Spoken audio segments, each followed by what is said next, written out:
Olá, queridos discípulos do Senhor Jesus, a graça e a paz. É um prazer enorme compartilhar com vocês a palavra de Deus. A nossa reflexão hoje está baseada em Atos capítulo 3, do versículo 1 ao versículo 11. O primeiro versículo diz que Pedro e João subiam juntos à hora da oração, e era a hora nona, 3 horas da tarde. E aqui eu gostaria de destacar sobre os privilégios de uma vida de oração. E eu quero começar falando sobre o exemplo da vida de oração.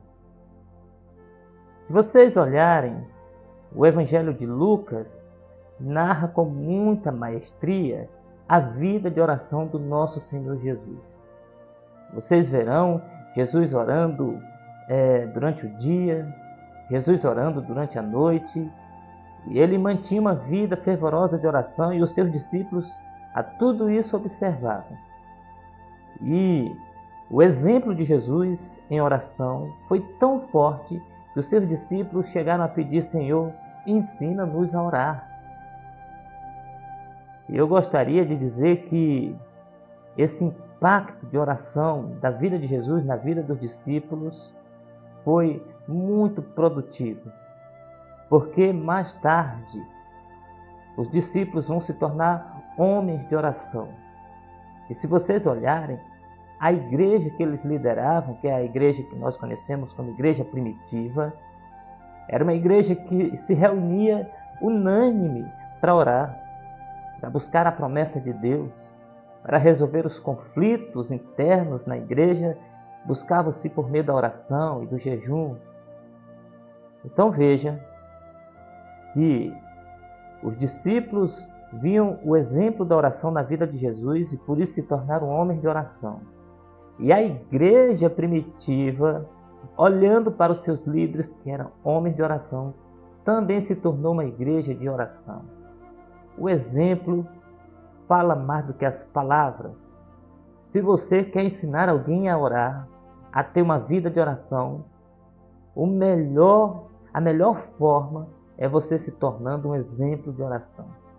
Os pais que querem que seus filhos orem, primeiro precisa demonstrar uma vida de oração, porque o exemplo fala mais do que palavras. O texto de Atos diz que aquele homem paralítico que está à porta chamada Formosa, olha a Pedro e João e pede uma esmola.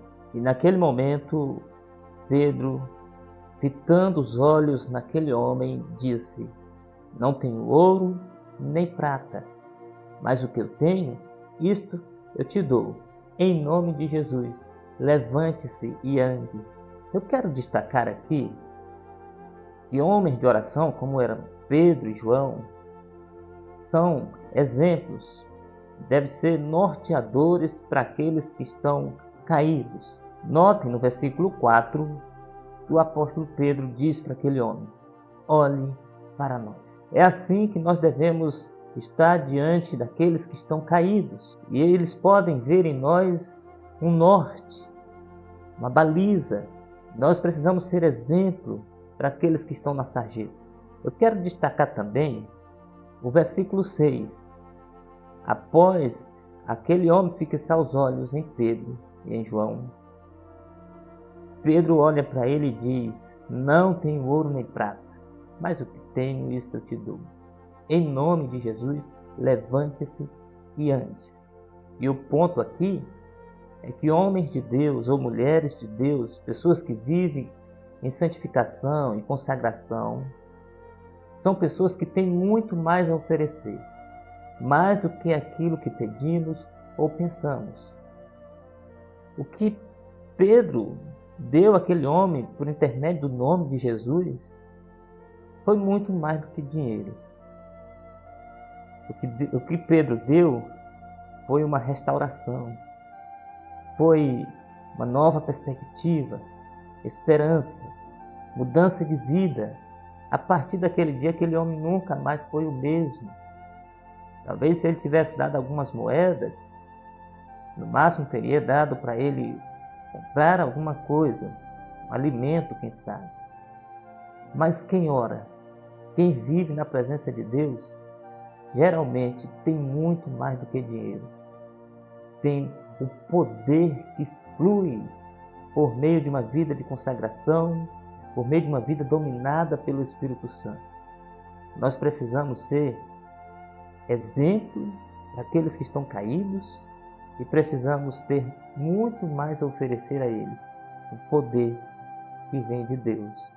No versículo 7, diz que Pedro, tomando aquele homem pela mão, o colocou de pé e firmou seus pés. Isso é um princípio maravilhoso para nós, que nós somos a esperança daqueles que estão caídos, não podem caminhar, dos aleijados espiritualmente, que não podem ir à presença de Deus. Mas finalmente eu quero dizer que aquele milagre que aconteceu, tudo isso serviu para atrair honra para o nome de Jesus e glória para o nome de Deus. Não foi o nome de Pedro glorificado, nem o nome de João, e nem deveria ser. Veja que na parte final do versículo 6, o apóstolo Pedro diz: em nome de Jesus Cristo, o Nazareno, levante e ande. Nenhuma autoridade veio de Pedro ou de João, mas do nome do nosso Senhor e Mestre. O nome de Jesus foi honrado diante de todos. No versículo de número 8 e 9, diz que aquele homem de um salto saiu louvando a Deus. E todo o povo ouviu, louvando a Deus, adorando ao Senhor. E ficaram maravilhados do que havia acontecido. Então veja que o nome de Deus foi glorificado.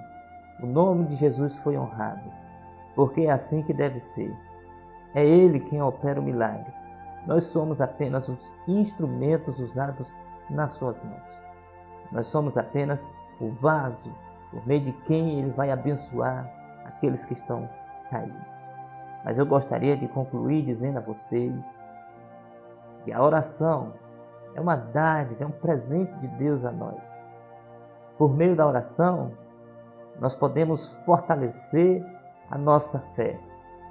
A oração é um tônico para a nossa alma. É uma disciplina espiritual difícil de se praticar, é bem verdade, por conta da fragilidade da carne. Mas aqueles que praticam com fidelidade e estão na presença de Deus podem desfrutar de coisas maravilhosas, de um poder sobrenatural. A oração nos permite ver a nossa pequenez e, ao mesmo tempo, a grandeza de Deus. A oração traz a presença de Deus para perto de nós e nos aproxima do trono do Senhor. A oração traz a glória de Deus sobre o seu povo. A oração nos permite ser exemplo para os que estão caídos e nos permite ajudar aqueles que estão na sarjeta, ajudar a levantar-se e caminhar para louvar a Deus, glorificando o nome do Senhor Jesus. Que Deus nos abençoe em Cristo Jesus. Amém.